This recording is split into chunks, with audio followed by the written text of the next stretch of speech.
Next topic came up in our editorial meeting this morning. It's interesting. How much do people really actually have in savings? We hear about it all the time. Savings accounts have been depleted. Well, we got the answer. American households, on average, had $41,600 in savings based on the most recent figures from the Federal Reserve in 2019, though, right? This statistic provides a baseline understanding of where the average household stands, but also emphasizes how different demographics and economic backgrounds save.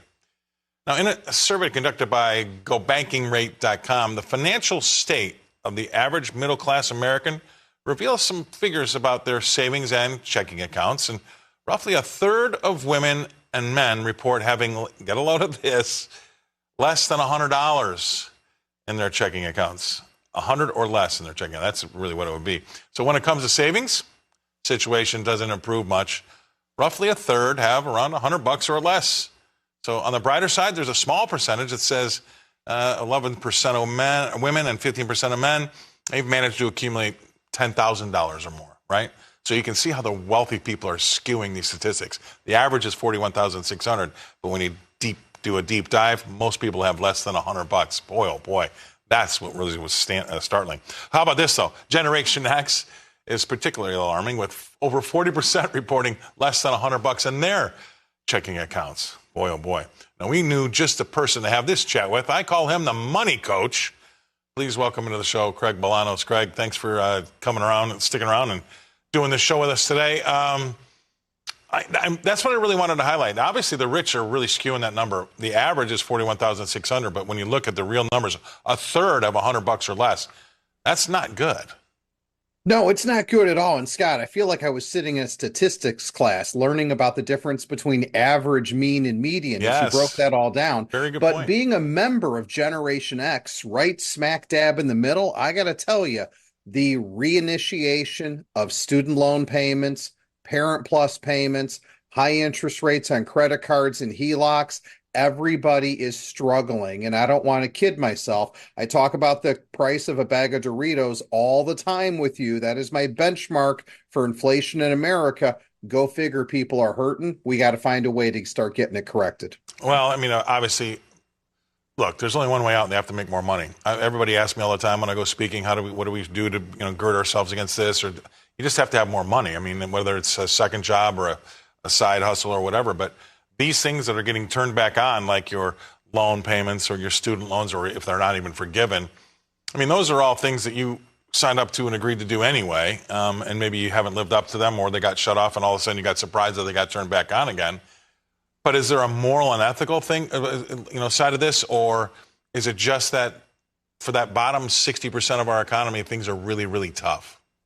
Well, I think for the bottom 60%, things are really, really tough, and we can debate the morals and ethics of so many things. But here's what I am going to say.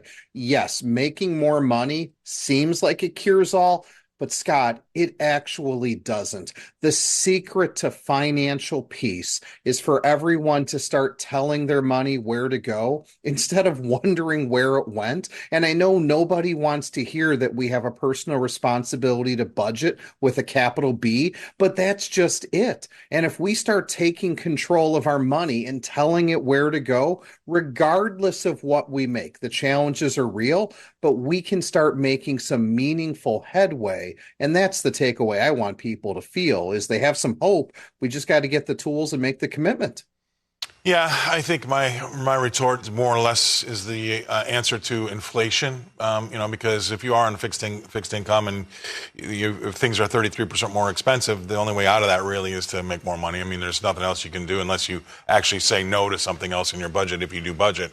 But I also think that with 15% of Americans on that generally accepted rule, 15% of Americans own 85% of the stocks. So then conversely, 85% of Americans own 15% of stocks. That there really is a bifurcation, and I think this is a great way to highlight it. 41,600 on average in savings accounts, but when you go down to a third of the people having less than 100, there's no better way to highlight the plight of the average man on Main Street. No, I think there is no doubt that the single greatest threat to a lot of economies, believe it or not, ends up being nothing more than the wealth divide. Because we all know how the wealth divide, once it gets too wide, we know how it ultimately gets solved. It gets solved through the concept of redistribution. And then at that point in time, you starve off free men, free women, and the free flow of capital into enterprise, which has always made America great. But nonetheless, we do need to get the bill at Walmart, America's largest grocery store. We got to get that bill under control because people are hurting. I don't want to diminish that. And I just hope people will take the tools that are out there to take the edge off. There is a conversation of needs versus wants. Yep. Yes, there are many people on a fixed income, but it's all about personal responsibility and personal choice. A little bit less big government, allow each of us to take care of our own. And then, you know what? This too shall pass, Scott. Right. Well, I hope so, because I'm going to watch what I'm going to do here. I'm going to try the last segment into this segment, because we talked about debt. In this country, we create $1 trillion worth of debt every 100 days. I mean, that's pretty shocking. And here's the problem, is that I don't think that people really have a handle on that. And if they slowly but surely sit down and take a look at their own personal finances, like the country should take a look at its finances, then I think we better, be in a better place. And as we say to a lot of the producers and ranchers and farmers in the country, a lot of times just having a plan is a great step. What do you say? You got 20 seconds.